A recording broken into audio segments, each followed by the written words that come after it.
Okay. Um, Thank you everyone for coming to today's workshop on writing research grant application. My name is Ek Pakiti. I'm basically a host, convener, coordinator for running workshop for ALAA, and it's a great pleasure to meet all of you. Before we begin, I would like to respectfully acknowledge the traditional custodianships of the lands on which we live, work, and gather. We recognize that these lands have always been places of teaching, learning, and knowledge sharing. We pay our deepest respects to elders past and present, and extend respect to all Aboriginal and Torres Strait Islanders peoples. As we engage in our own practices of research, education, and collaboration across Australia and beyond, we honor the enduring wisdom embedded in the custodianship of country, and of course, the rich linguistics and cultural traditions that continue to shape and inspire our work. So thank you everyone for coming to today's workshop.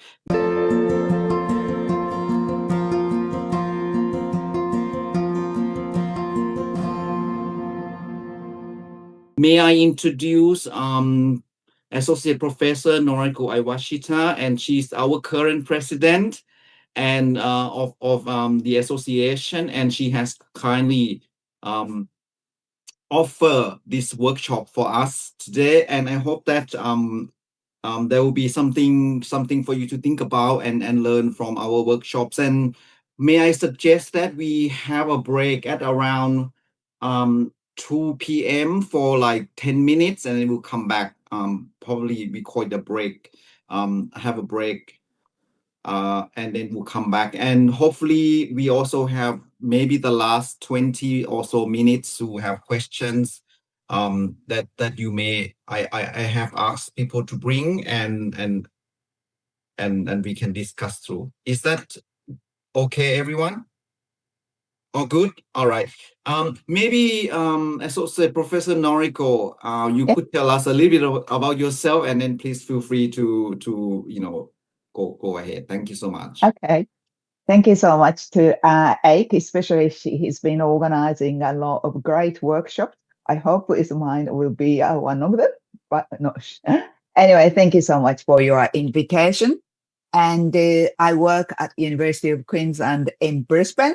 That's where I teach second language acquisition classroom as a base second language acquisition, and also language assessment and as a assessment and testing.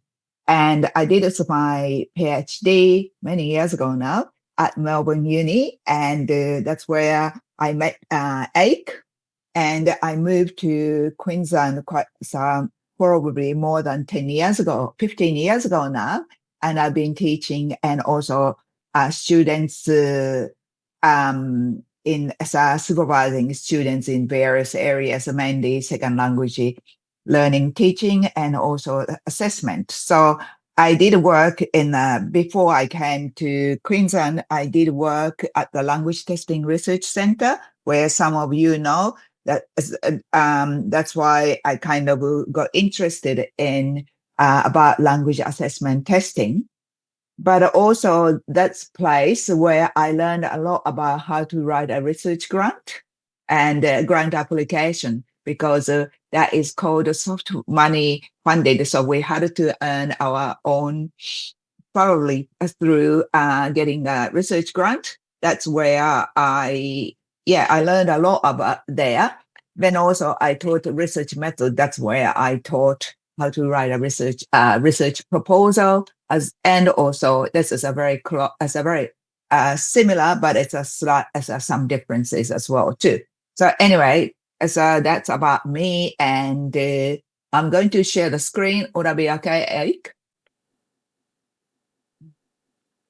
So it is all about grant writing, and it's I guess it's everyone is. I'm a little bit curious about this This is to meet your needs and also what is our expectation. I do hope it is mainly I'm going to talk about writing, how to write a grant and what you need to pay attention. So it is some of you who might be doing a PhD. It's still relevant. So, but it's like if you have any questions, just ask me at any time. So let's start. So before that, as Ike did, I do acknowledge of the country. So we do, so we acknowledge its traditional owners and their custodianship in the land where on which we meet, and we are pay our respects to their ancestors and their descendants who continue cultural and spiritual connection to the country. And we recognize their valuable contribution to Australian and also global society. So although we live as we are in a different places, so we can acknowledge is traditional owners and custodians in this where you reside. So then it is my outline is here. But as I said, is that there will be a lot of QA session later on. But if you want to stop and you just want to have a clarification question, you can stop and use your hand or raising hand function. Please go ahead. So then, yes, I'm really excited to see actually because I learned a lot how to write a grant when, as I said, when I worked at the Melbourne University. But so then also I did like teaching research method course because I'm always curious about how to investigate. So then that is pretty much related to how to write a grant as well too. So many of you are wondering what sort of grant is available and where. It's actually at the moment there aren't many. I did some search before that.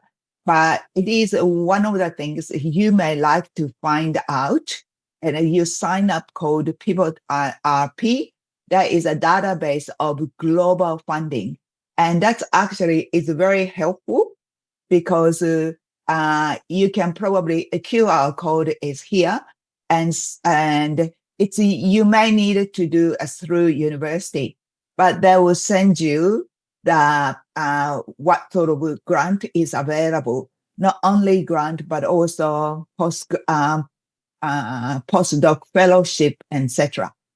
And that's where I haven't really found, but I often find something is for some of my colleagues or some of my PhD students. So it's quite good one for you. I'm happy to share the slides later on because these are all and not only you can check with the QR code, but also you can all linked with the relevant websites. And also a lot of things where you can find that research grant, language learning, and that's a journal of language learning. They still have a lot of, I think they do have 3 different schemes. One is, I will tell you a little bit more. So they are really appropriate for ECR and also doctoral students. And also if you're working on that language testing assessment, it's often there is a opportunity through testing agencies such as IELTS, TOEFL, Duolingo, and Pearson, and also government and education, federal and local, and also foreign affairs.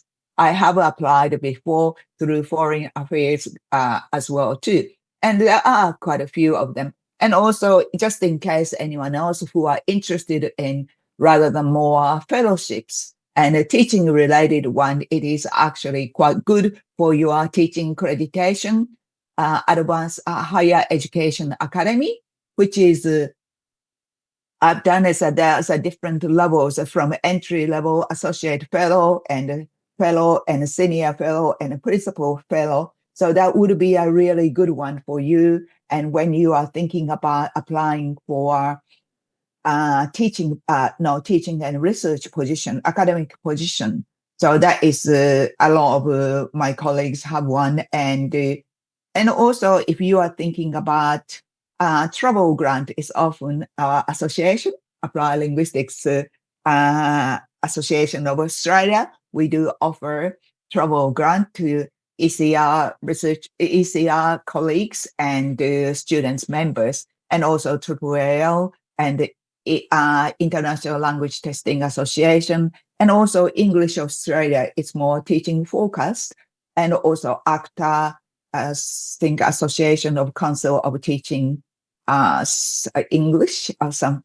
And IATEFL used to have one, but they don't have one at the moment. I did check it. So they do have often have a various grant and fellowships available. So you keep an eye. It is really, because it's, you never know where you can find something and something relevant. So professional association, not only our association, but also there are a lot of them. And some of you, it's called the Council of Humanities, Arts and Social Science. They do have a lot of awards that is sort of including humanities and arts and social sciences.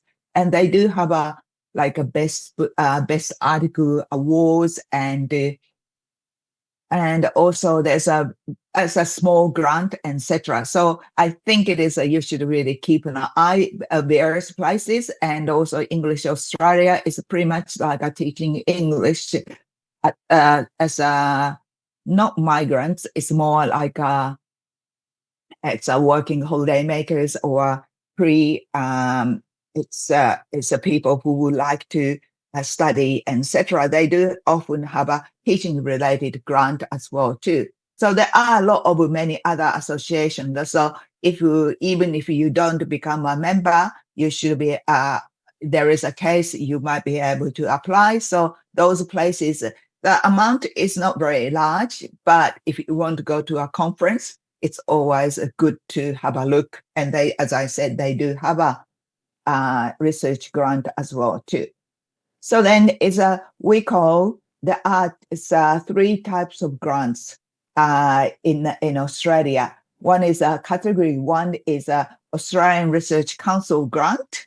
That is very prestigious and very competitive, but it's those people who are ECR, early career researchers. They do have an opportunity, especially for the ECR researchers. Then there is other one, as I said, is a category 2 grant, is a government grant. I did have some grants in the past through education department in Queensland, and also federal education as a education ministry, etc.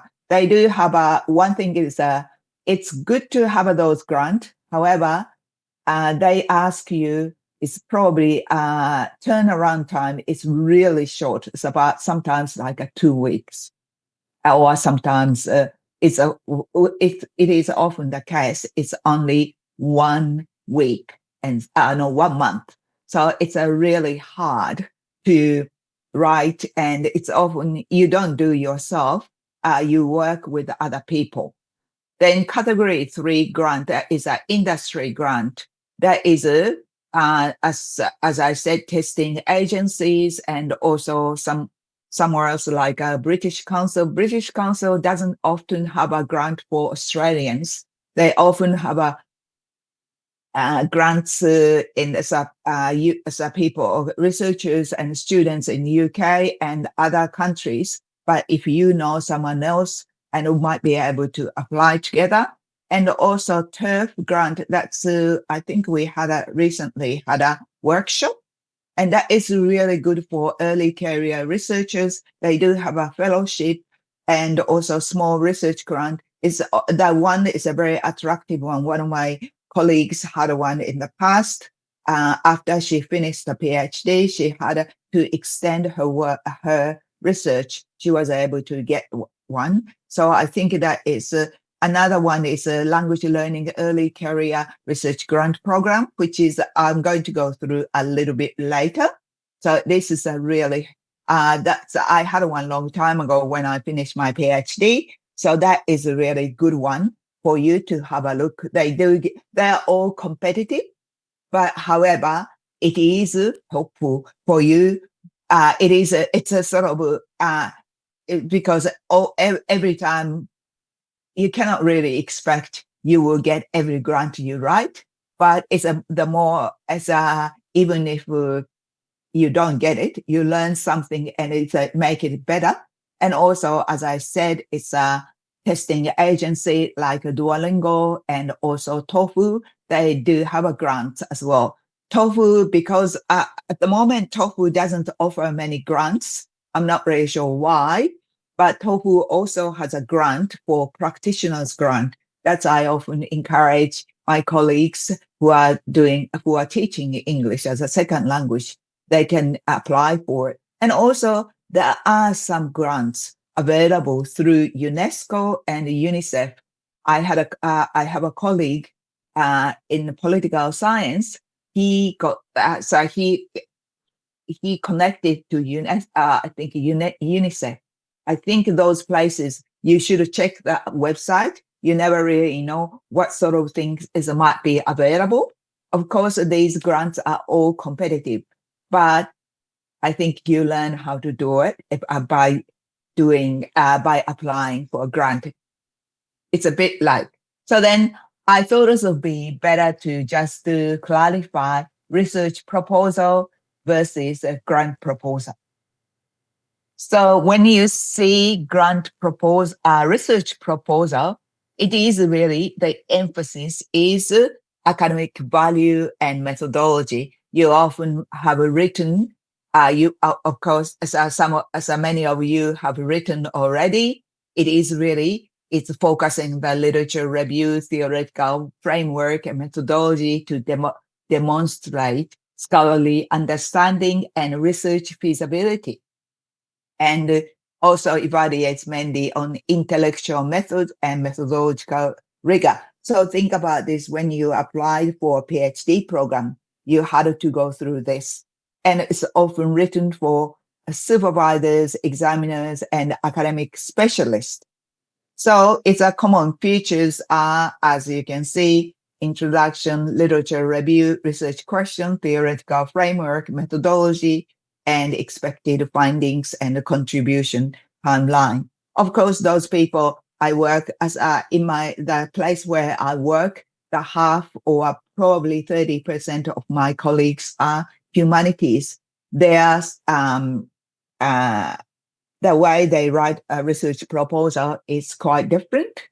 And some of you might go cross over the field. So it's always good to talk to the academic supervisor. But more what I like is the reason why I'm showing is because you are very familiar with a research proposal, but you may not be familiar as much as a research grant proposal. That is really the purpose is to secure funding. So it is a significant emphasis is placed on significance, innovation, and impact, and feasibility. And also there's often funding priorities. I will show you a little bit later what is a funding priorities. And it's if you apply for a grant and it's your topic should be in the funding priorities, even if the topic is really interesting, you may not get it because of they don't have it's not in the funding priorities. Then is a criteria is often emphasis on budget justification and team capability. It's often the case. Sometimes you do apply for yourself, but it is often the case you apply with fewer other people. And also what is really, because what is the value for money, and also how you're going to disseminate your research. And it's actually, you do write for specialists, someone who knows the field, and also someone who doesn't know the field. So that is quite different from the research proposal.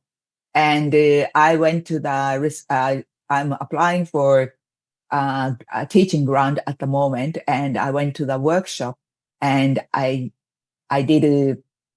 I was told exactly what is really these things as a criteria, budget justification, whether team we are able to do that. That team is each person is what is a contribution of the person in the investigators, etc. And also, depending on the type of grant, we do have to how we are going to manage the risk. Manage the risk is really means sometimes when I applied for a China Australian grant, we were told we have to write what will happen if the class we are going to observe doesn't exist anymore for various reasons. What are you going to do? And what are you going to do if in some ways data is lost, or there's a lot of different type of risk you need to think about this. And so then it's really important to write a project summary for non-specialists, and everyone who understand. It's probably the best not to use jargon or technical terms. And also you really have to make it clear significance and innovation. Innovation is one of the important issue as well too. And also, of course, as items such as including in the research proposal and research question, research plan and methodology. And also, what are you expecting? You won't, as you know, you won't do that research as without any expected outcome, and how is a research impact to that impact the field impact the field, and also team expertise. So you have two people, and usually expertise should be different, and so that it is a complement each other, etc.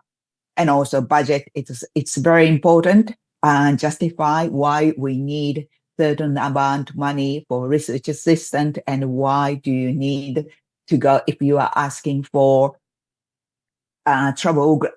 trouble, why do you need it to go? Because these days we can do a lot of things online.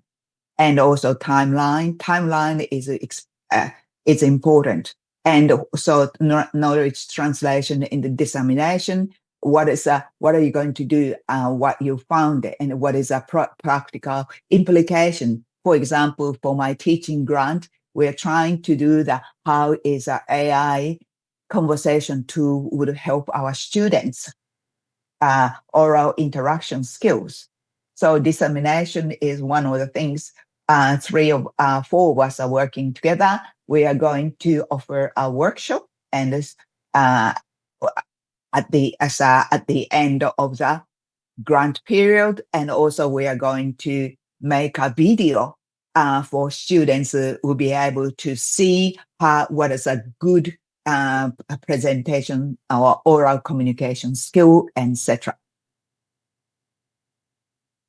So then, as you can see, there are different, and there are a lot of things similarities, but it is really persuade funders to invest. That is really important. It's that your research is worth for the funders to invest. That is really important. And also, it is who read your application is quite different.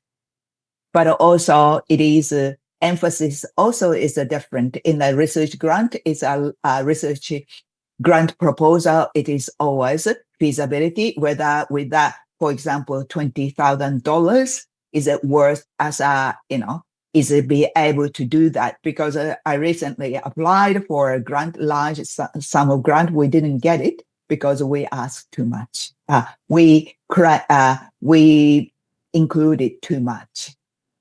So it is not what we won't be able to do it. And or sometimes it's if we ask $50,000 and we ask a lot of trouble, for example, or equipment, they said, "Oh no, it's not worth for the money. Why do you need to travel?" And that kind of things. And the budget is essential. And also track record and it's a publication and the relevant, it's your work relevant to the topic of the research you propose are really important and broader impact. Why it is, think about this, we are giving you it, the funders, we are giving you money, so it has to have some impact. Or often the case like a testing agency, they needed to, they want to find out their test is good or valid, etc. So that is and they can show the general audience it is a good test. It's proved by the research, etc. So then it's just to summarize questions you can think about. A research proposal ask, it is a sound and worthwhile study in terms of academic terms. It is contributing to the academic field. However, a research grant proposal asks, is this the best project to fund among many competing projects? Because these days we do, when you apply for a grant, because it's a scarcity of the grant funding opportunities, it becomes very competitive.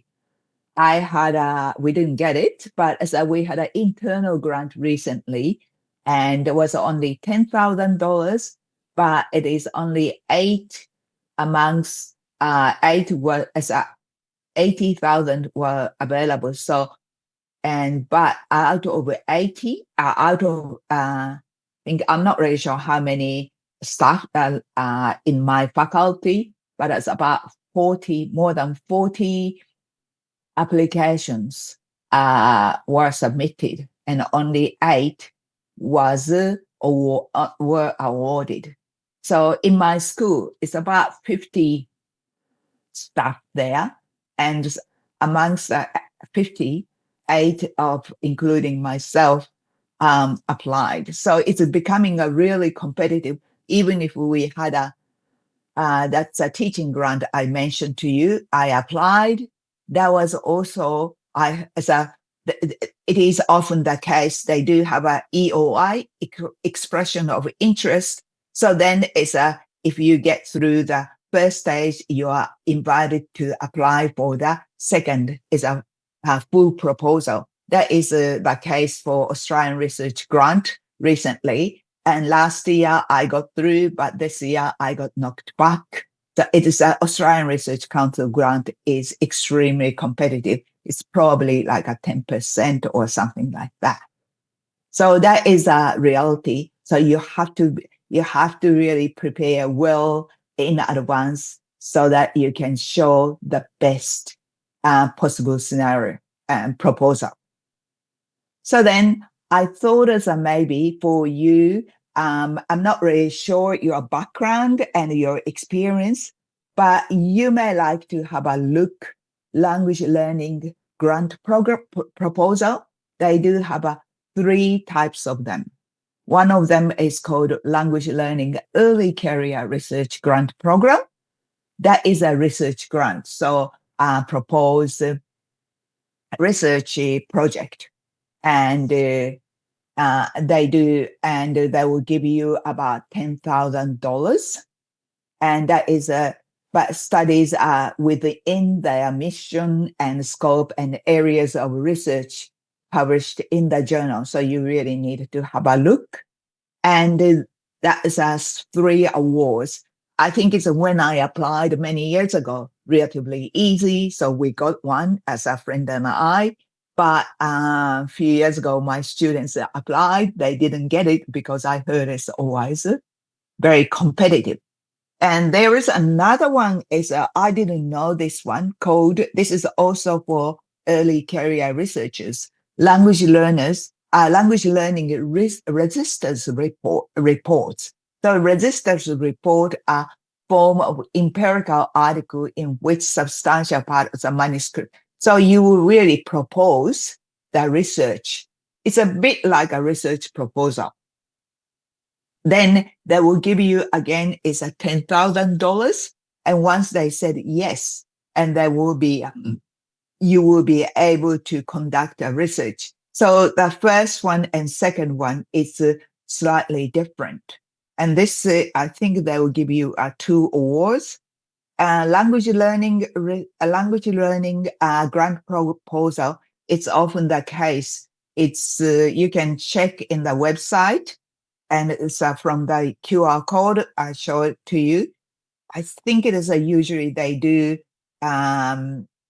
It's I think it is a closing date around January. So if you start working now, I think you will have a very good chance. And also if you are doing PhD programs, and you are, there is a one for language learning dissertation grant program as well too. So you should have a look. And that's again, is not only language learning, but also other grants available. So then I thought it would be quite good to have a look at criteria. And so you needed to do something. It's a way it is research, is what sort of research. Probably you should have a look what is available, what sort of research is being published in the Journal of Language Learning. So you should have a look and relevance to the mission. And it's a lot to do with not only second language acquisition, but also related to area in a wider scope of applied linguistics. But I don't think it's wider as Journal of Applied Linguistics. So you should really, it's centered around second language acquisition. But it's they do have a wide range of areas. So you should have a look.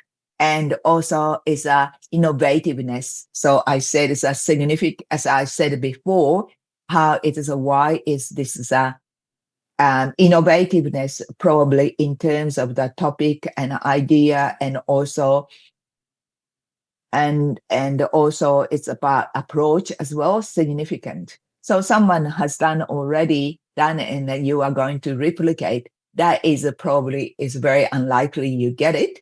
And a lot of my students do, that this research has been done in Australia.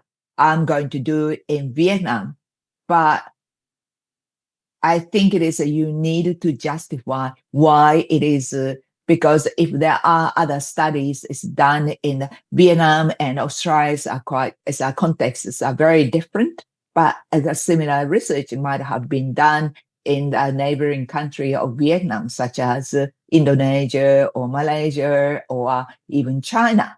So then why it is important? What is the uniqueness of doing a work in Vietnam? What is the uniqueness of Vietnamese context, etc.?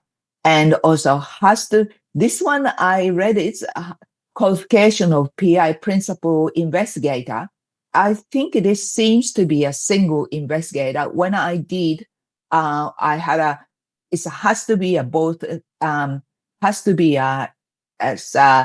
ECR. ECR's definition might be quite different from the in Australia and Australian Research Council and also other places you needed to, because when you complete the PhD, etc. That's the same as other one, as other grant as mentioned, and also appropriateness of the research design, method, and analysis, and also research design. It's these days, because we use a lot of software and also AI related, it is a quantitative research. Probably ACUS probably know better than I know. I think it is a research sample size needs to be a fair bit as a substantial, and methods and also again is the appropriateness of the budget for the task. How much, why you are asking. It's often the case we ask for research assistant and to do some work, but then you may be using you may have a audio recorded interview, but these days you get asked, why don't we use automated transcription? So we don't need, we used to, in the old days, we used to cost about, if you have a recorded interview 1 hour, we were able to claim for 6 hours of research assistant time, 6 times. But this is not the case anymore. And I think it is that we are expected to use some online as automated software, automated transcriptor, then you check. And that is I guess it's still is a slightly different. You are doing a conversation analysis, because recently I had a research assistant who did OCA analysis, and it was very expensive. So, but so you needed to, what sort of, it is when you do the budget, you needed to check, and also you needed to justify why you needed that amount of money, etc. And so that is it's important. Those things are really important, but depending on the research grant, it's really review criteria are different. There is another one I mentioned to you, and this is not offered since 2025. This is a good one. I always thought it's a English language researcher and practitioner grant program. That is really sort of what's happening. It's those people. It's a criteria. You have to teach. You are involved in teaching English. So then it is really. It's a sort of ETS is really encouraged. It's a testing and also classroom practice are well connected. That's why they are offering a grant. Was really good. However, unfortunately, it's not really offering at the moment, but keep an eye, because I think it is a good grant for someone. It doesn't have to be a ECR. Anyone else can apply. But then also when you look at this one, evaluation criteria, they don't say too much about the budget.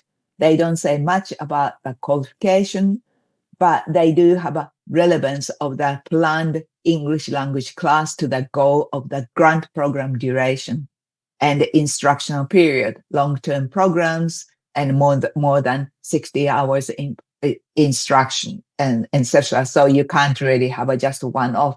I want to apply for a grant, so I just offer the free English language classes.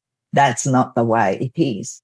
So then amount and the relevance of the student's performance data can be corrected. And also this is so when you see very different, and also it's often the case, they like to really say it's a TOEFL is concerned only the countries, it's a different countries, not just they want, if you are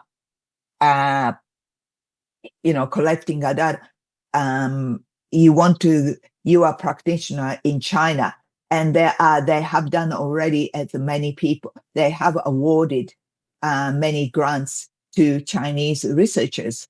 You probably very less likely you get one. And it's about if you are teaching remote areas of somewhere else, like an island in the Pacific, you may get it. But you really have to say why it is important to investigate in that particular region.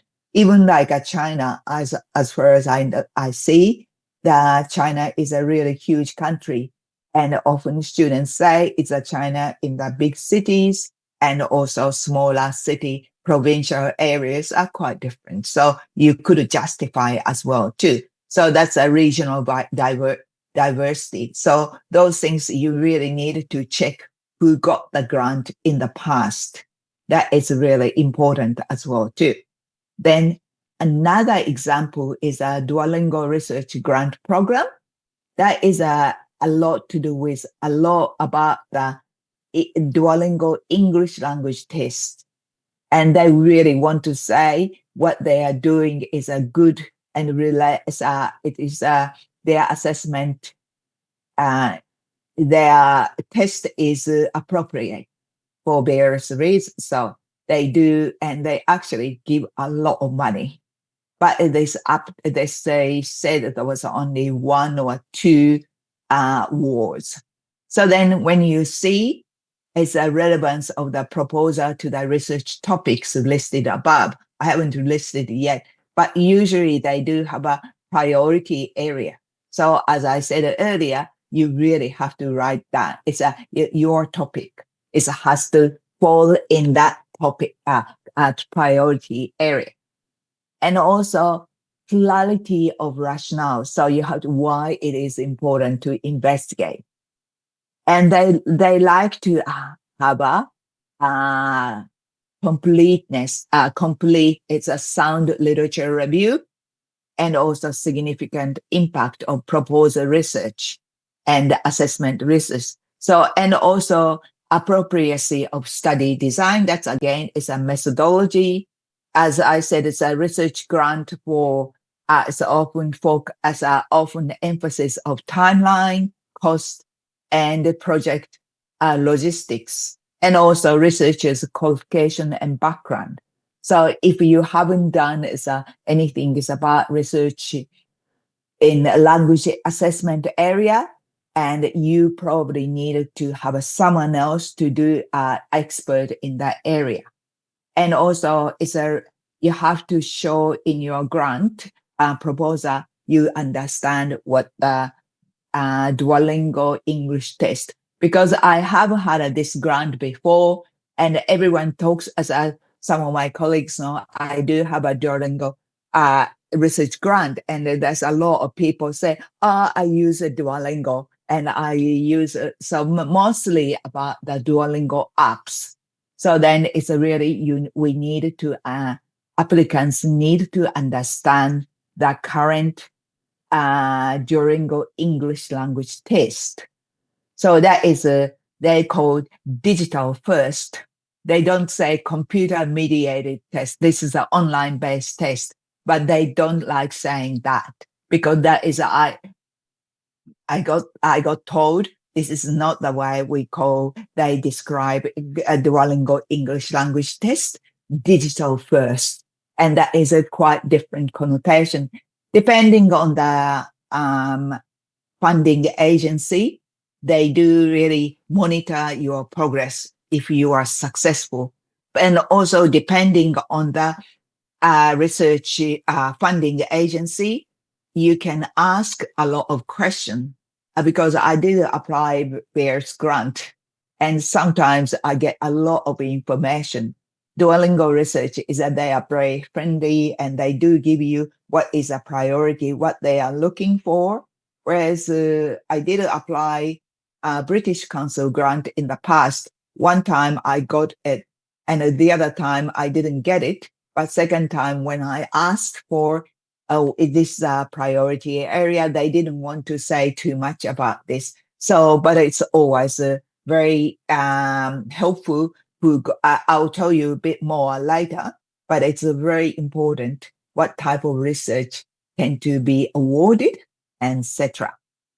And I think it is now is nearly 10 to 2, and Ake says that we do have it's a break before at around 2:00. So before that, after the break, I'd like you to work on this language. I like you to make a mock project proposal. We just write as yourself, not yourself. Probably we are going to divide it into a few groups. Then I would like you to work on that. It is, I often do is in my research methods class, I used to have it, and it's quite good. It's fun to do this, but think about this, what would it be that way, and think about, so what is the purpose, etc. But so I like you to think about it is one thing, it is you needed to write when you write a grant proposal, And also that would be the same for research proposal. I used to say it's a lot of what, as you can see, what issue and why is important. What does a project seek to investigate?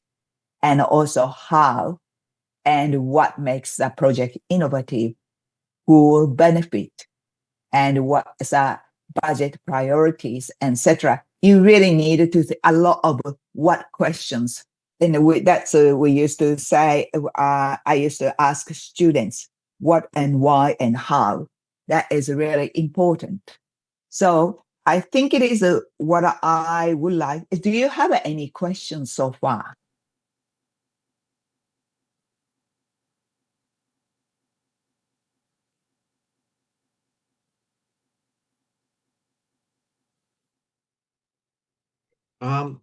No, Yeah. Noriko, there is a question in the chat by Okay. Jerry. Yeah. How do grant providers often define best, in your opinion? Is it about highest, best impact? I think it depending on what they are looking for. I think it is impact is important, but it's they probably impact is important in their own context. I think, yeah. I think it's the language learning, etc. I think it is. I would say something. It is still, for example, it's really kind of a very much archaic topic, fossilization or something like that. If you propose it, I'm not really sure whether, we learn so much about fossilization in the early days. And do people still fund? Probably not. Or something like another thing's probably, I don't know, still, I think it is like language learning strategy is losing a favor as a losing. So it is really what is a current, and a lot of things is being used as a five. It's about it's just after COVID. A lot of things. What's COVID is the impact on language learning and impact of students learning, etc. But now that's out of favor. And now it is more about AI, but I'm not really sure how long it's going to be. But AI is becoming sophisticated. So it's really, so impact, it's really, it is what they think it is important. It's probably that one. Yeah. Actually, very interesting answer, actually. Absolutely, I believe it needs to be a topic that we have some kind of track records or expertise in as well, Yeah. which will likely give impact, right? I mean, Yeah. through network, through publications, the chance is you are going to be successful because you've got the experience or you have a team to be, deliver Yeah. to deliver the project and so on, right? But I think sometimes in my experience of applying for a grant, Noriko, and Yes. maybe anyone here can share, sometimes you have a very, very good project, like you said Yeah. before, and everyone really believes that, you're gonna get it. And then in the end, you don't get it, right? One of the reasons could be the fact that there happen to be many good applications there.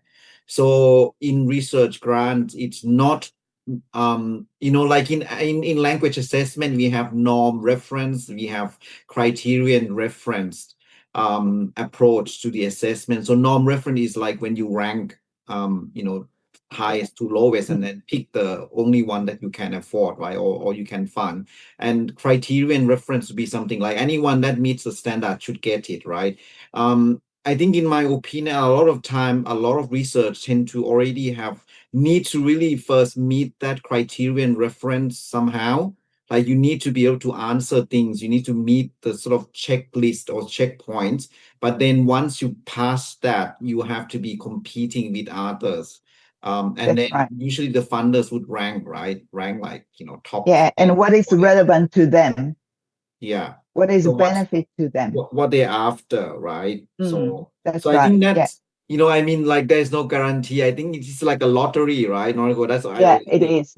Yeah. You have to buy the tickets in order to get the to win, right? The lottery. So in the same way, like if you never submit an application, then you will never get there.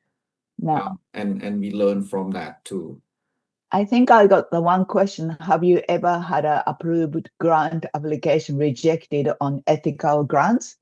No, I haven't had it, but it's because I used to be in the ethics committee, and sometimes this grant is not this research is not going to be granted because of ethical reasons. That could happen. Yeah.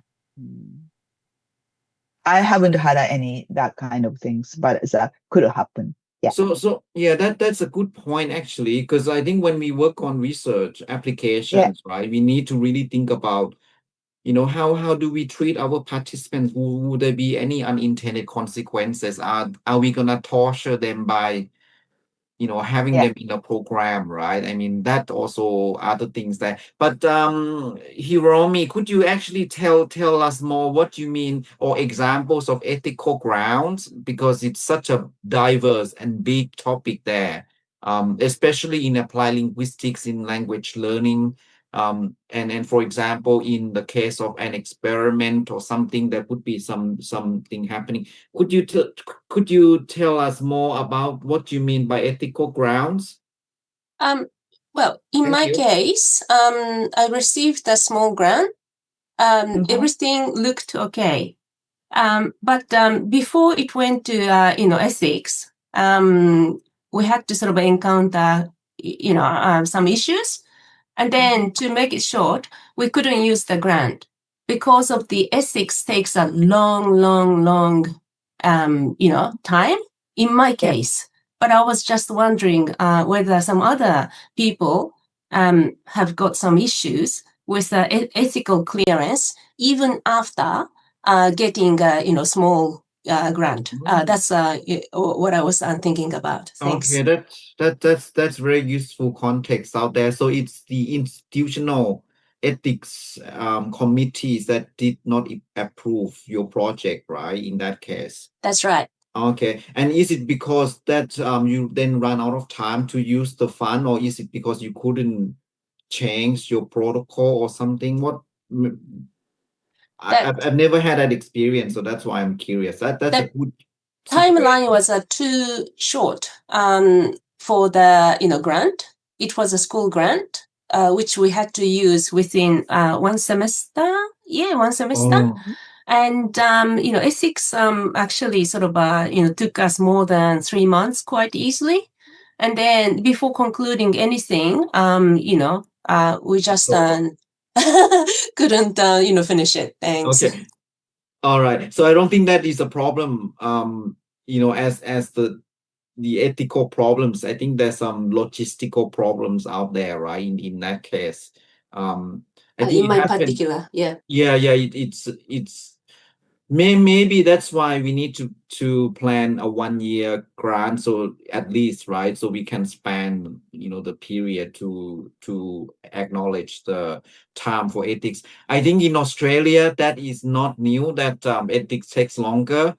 At least 3 months we need to spare, and we spend hours and hours on just the applications, right? And then they will ask us to revise and whatever things, and times run out. Happens a lot for master's level, not so much for PhD because they have more time. Anyway, that's good. Noriko, any comments? Yeah, but ethics is what I was told. I mentioned to you. I mentioned this about the grant I'm writing at the moment with my colleagues. They told us yesterday we should really start applying for ethical clearance because that would be only 1 year, 12 months. And it's our university. It's like many other universities, takes a lot of time. So I think that was, but I think it is one case I remember when I was doing a PhD, is my professor said it's about, I think it is ethical, it's experimental studies. If it's like you have to leave if there is no, it's a very extreme case. For example, like if you isolate people and no contact with human beings. And also, and what is really, it's really a lot to do with question stuff, input, how much input. But if we isolate people from the human contact, would there be any problems about language acquisition? And that is unethical because we can't leave that, especially children, out of seclusion. That's probably that is a one. Remember, I was told he was saying about this. He couldn't. Yeah. So that, but that doesn't happen. It's often the case before. I think it's when you apply for grant and you are really sort of getting someone else to have a look, and something it is a problem as a problematic is often is checked before you apply. Yeah. Thank you. Thank you so much. Before we have a break, we should have a break now. I just want to say it's always good to have the university research officers or someone to check the feasibility and so on, right? Because that That's is right. Yeah. something we can't miss. And like at my university, if I'm gonna apply for a grant, we need to submit a ticket to do it, and then they need to check your application and check the budget and see other things. So we never just submit any grant anyway because some experts who have to look into it. Another one that we need to think about is once we've got the grant, they need to check the contract because in a lot of situations, the lawyers, university solicitors need to check, right? Because there could be something like, they would own copyrights of things and they have the right to change your or not accepting your findings and ask you to modify something, especially with some company or industry kind of thing. They don't want anything negative, right? So I think there are complications around that one, in my opinion. Yeah, there's a Okay. lot of, I agree. Totally agree It's about quite it. interesting kind of thing. Anyway, look, let's have 10 minutes break and we'll come back to do the activities that Noriko designed. Yeah. Sounds good? Thank you. All right, everyone. Bye. See you in 10 minutes. Noriko, tell us, what do you expect the members to do and how long they have? What do you want them to come back and share what they have done, which will be very challenging given the time limitations. Yeah. You don't have much time, so I'm not really expecting you a lot of things. But what I like you to think about, what do you think is you might be able to do? So it is really like just to make up it is a project title and what do you think is you may like to do, then aim, etc. It just really it's about what do you think is about 20? What time is now? It's about 17 past. 17 past. 15 minutes. Okay, so maybe it's probably more tangible to ask people to talk about their projects and what they might that's do. Right. Yeah. So that What is would be pretty the much like problems and why it is important? Yeah. Maybe just something like that. And Yeah. then we can come back to have time to do something. And maybe after that, after we talk about this, it would be nice to really talk a little bit more about the budgets because I think sometimes That's we right. need to think further down the track as well. Yeah, it is. Yeah. So it just really, what do you think it is?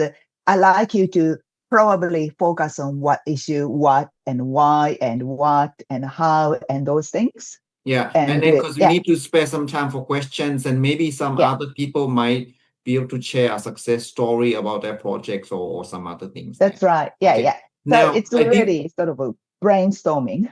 Yeah, excellent. Everyone will come back. I'm sorry I had to call everyone out because of the time limitations. Otherwise, we won't have enough time. So, would you, Ori, thank you, Noriko. would Noriko, would you run this and ask people questions and maybe in 10 minutes or so that we can spare the last 10 minutes for questions or whatever things. Okay. Unmute, please.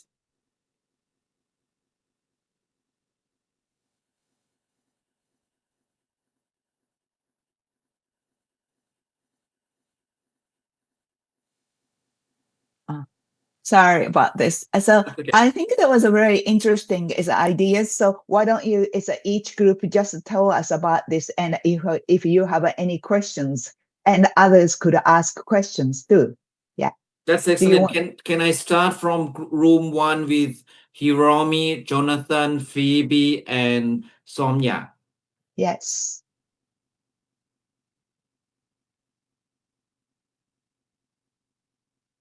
Tell us.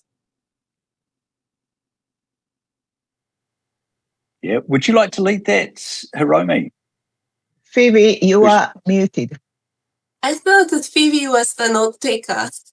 Okay. There you go. Yeah, so I can present for a good. Basically, we didn't finish getting through all the questions, but we had some initial plans of a project that's probably around the topic of the impact of intergenerational book reading as a strategy for promoting children's heritage language maintenance, at the same time promoting their literacy and multilingual development.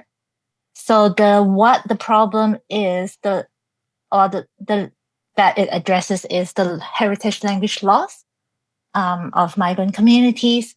And why is it important? Because multilingualism is beneficial for a country's economy, and of course, it's important for the communities. And what else? At the same time, literacy is usually less emphasized in heritage language maintenance studies. So that's what we're trying to address.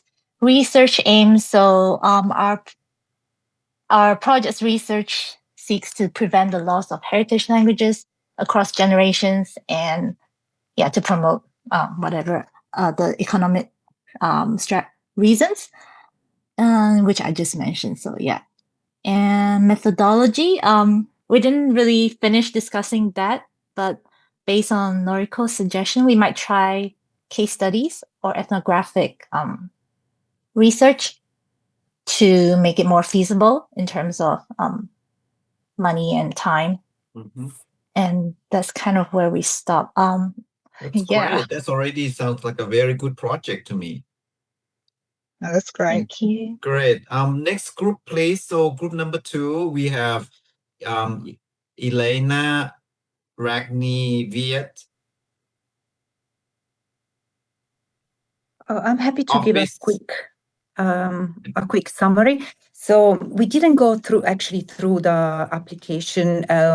We had a more brainstorming around what are the elements that we need to work on in order to make our application quite effective and obtain a grant. So we discussed around how to frame it, how to connect the project with a clear contribution to the research field, how to show impact, which is something that it's a bit of a struggle. So we had more a brainstorming around what and how, rather than going into details into the project. I don't know if Prakni, you want to add something or yet?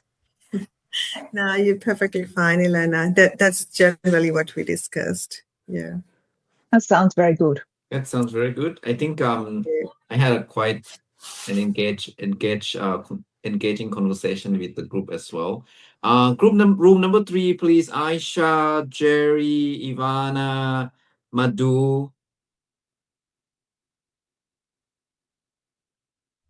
I think Aisha, please go ahead because you're the PI. So Aisha. All right, everyone. So our group basically discussed a project, which I kind of worked a little bit on already. We did a little pilot work last year. We created a chatbot to help graduate students improve their oral communication. And that's basically my PhD work that I'm currently undergoing. It's my second year. And I'm working on the language of 3 minutes thesis presentation. So basically, what we sort of came up with as a project title was improving graduate students' oral research communication across disciplines, refining and evaluating the efficacy of voice-enabled chatbot in Australian higher education. Because we do have, like, let's say we do have a basic chatbot, which is like a tool already prepared. We wanted to refine it. So hypothetically, if we get a grant, we should be able to refine the tool first, and then we'll be able to measure the impact by evaluating its efficacy. And what the issue is, basically, graduate students not being able to communicate their complex research to lay audience, diverse audience, it is a pressing issue. So we wanted to address that issue. And why is it important? It's important because it's important to bridge the gap between academia, academic research, and policy and industry. And with a work like this, using the power of artificial intelligence, using tools which are available to graduate students 24/7, would be really, really important, because, and it's going to be very effective if it works out for them, because they will be able to use the tool without the anxiety that they could face while in a setting where they are with a peer or with an instructor. With the AI tool, because the AI tool would be presumably not really biased, and it will be more available. If it's made well, if it's programmed well, the hypothesis is that it's going to really improve the oral communication skills of the graduate students. By doing that, their work will not just sit in their thesis and dissertation, but it will reach wider audience, such as policymakers, and it'll also be able to fetch some grants where they could create real impact in the society. That's fascinating. Thank you. Yeah. That sounds great. I have some questions for you. I think we'll have to be quite careful claiming that AI is not biased, right? Because it's actually I did say presumably. Yeah, it's probably trained data that it's trained from native speakers of the, like, say, English in this case. It probably has a preferred way of doing and can ignore the multilingual varieties of English, Englishes and so on, right? But also, I think the other things is, will your chatbot be AI chatting to the people too? Yeah, so it's going to be programmed in a very niche way, only to engage with academic presentations. Yeah, okay. But in the end, it's not like a human sort of interaction, right? I mean, that can be an issue there. Like in my program that I do also, I have that. But at the same time, I found from my students, like, they don't like, the females are afraid of the male voice. And they said, like, they're so scared to have to use that at nighttime because their roommates also frightened, like suddenly a man chatting with them or something. So I mean, there could be an issue with the choice of voices and so on as well. That's a good point. Yeah, this is what our research is going to find out. Yes. Yeah. I'll tell you more, because I'm doing a very similar things with my colleagues. So.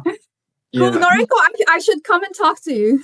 Yes. Sounds good. And you probably, last one, I'm sorry, need to move to the other group. Last one, maybe you need to think about if you're gonna do an experiment so that you can compare differences in a more systematic way, control any external threats or internal threats to this, so that you can make a clear, clean argument. But at the same time, you need to be neutral. Whatever happens, right? I mean, yeah. Yep. Thank you so much. Thank you. There are a lot more to go with that one. Now, next group, please. That will be Linda and Ling. All right. Yes. I think Linda is happy for me to share. She was taking notes. Thank you so much. And I realize you only have two there. So.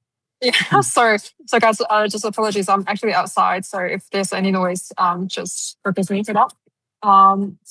Bit funny background music. So basically, our group is talking about, it's actually my PhD proposal. So feel free to give some feedback as well.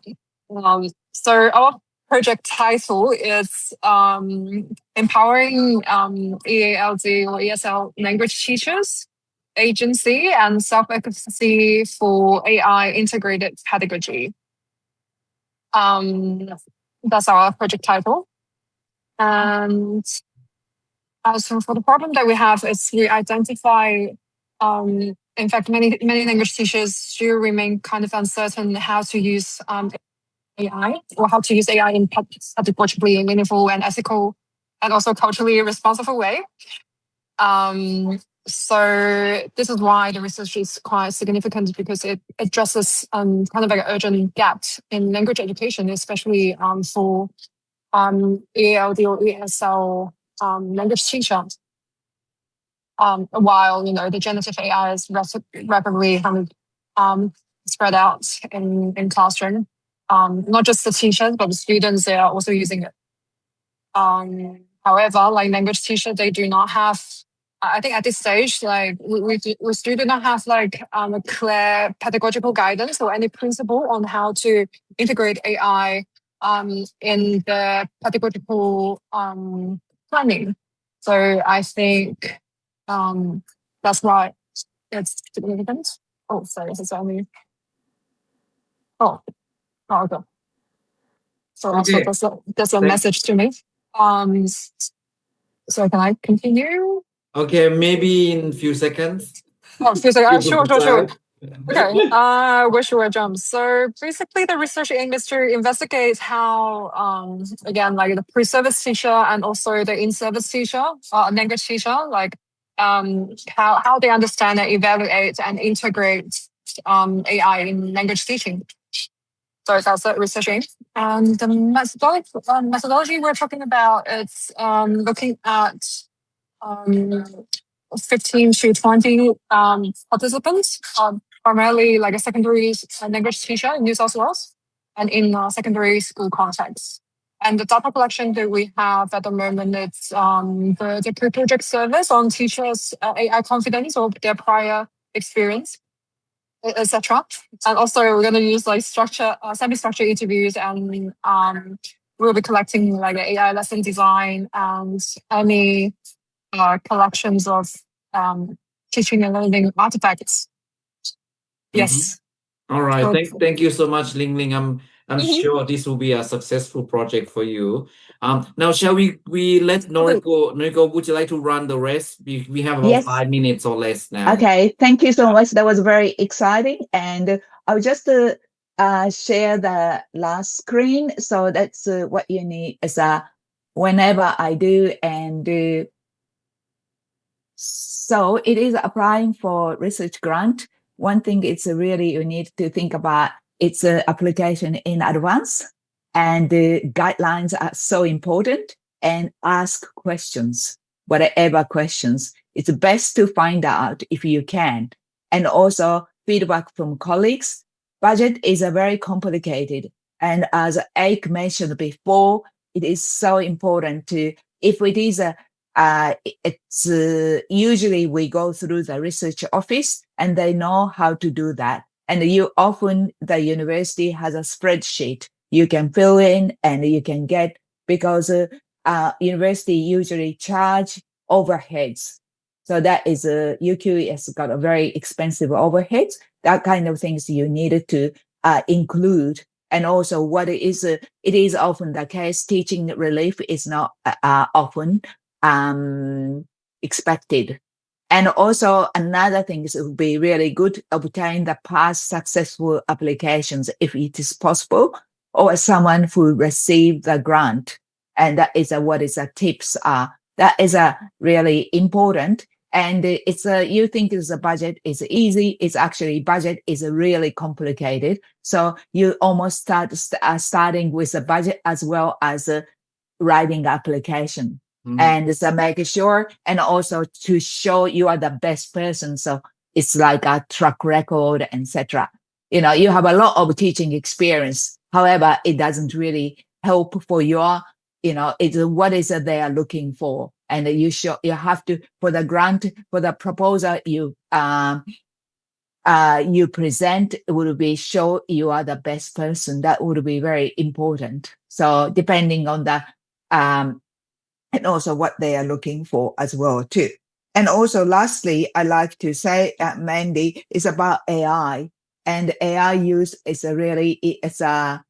some granting body asks you what part of your application you use AI and what prompt you use and something like that. So be careful when you use AI.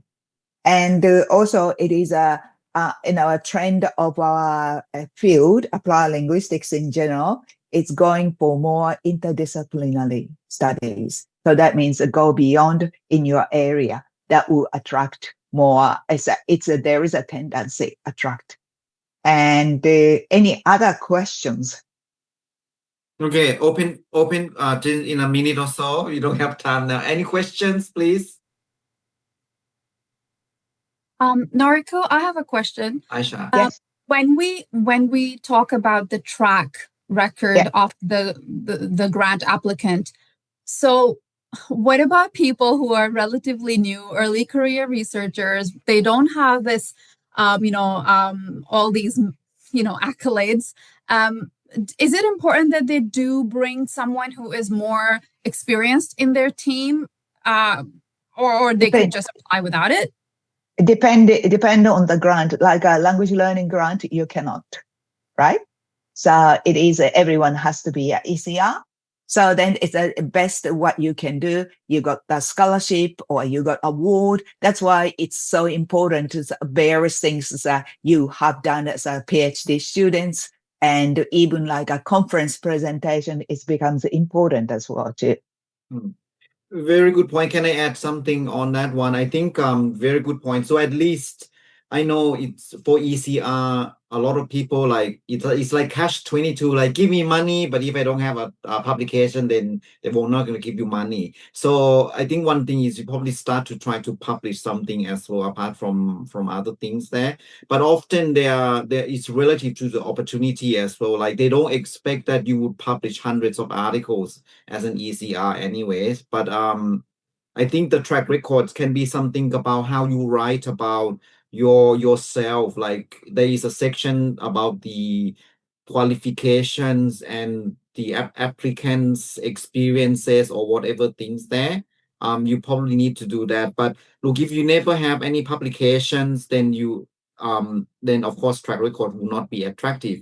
But you have time to build your track records if you don't have yet done. So that's why we need to prepare in advance, And in other categories, once you become an academic or work in university, it's always good to submit an application with a team of more experienced researcher. At least you can get into that sort of opportunity to work on a grant somewhere, and then you have a track record of winning a grant because of that too.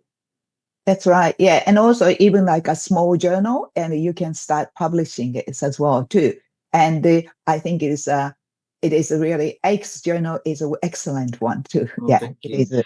One thing I want to say, you want to submit a project that you have been doing, right? I mean, that's and that's evidence of track records. Like if you do That's research right. in this, like say AI teacher, you want to apply for a project on that similar. So then somehow you have a track records of having done some research in that area into it. You don't want to be in a situation when you do say AI in education, but then your research is on something else, because That's that right. won't link to that track record.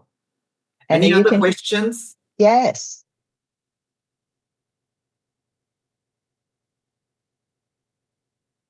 Okay, I'm sure there will be a lot of questions that people want to know, but when Noriko will send this PowerPoint and I will share. Yeah. And also, you can reach out to me or to Noriko if you have any other questions, or we are happy to support early career HDR students in this scheme. Okay, and thank you so much everyone for coming. And I hope you will have a lovely day. Thank you, Noriko. Thank you too. I hope you will be all sending the abstract to the conference too, because it will be you too. ALAA conference, ALAA's and Altan's conference. Please do come. Which is coming up, and the due date is on Monday. Yeah. Is that right? I haven't submitted. No, I haven't submitted either. Yeah. Anyway, and thank you so much. And I will make this slides available. Thank you. Thank and you all so the best. much. Bye bye, everyone. Thank you, Bye. Noriko. Bye bye.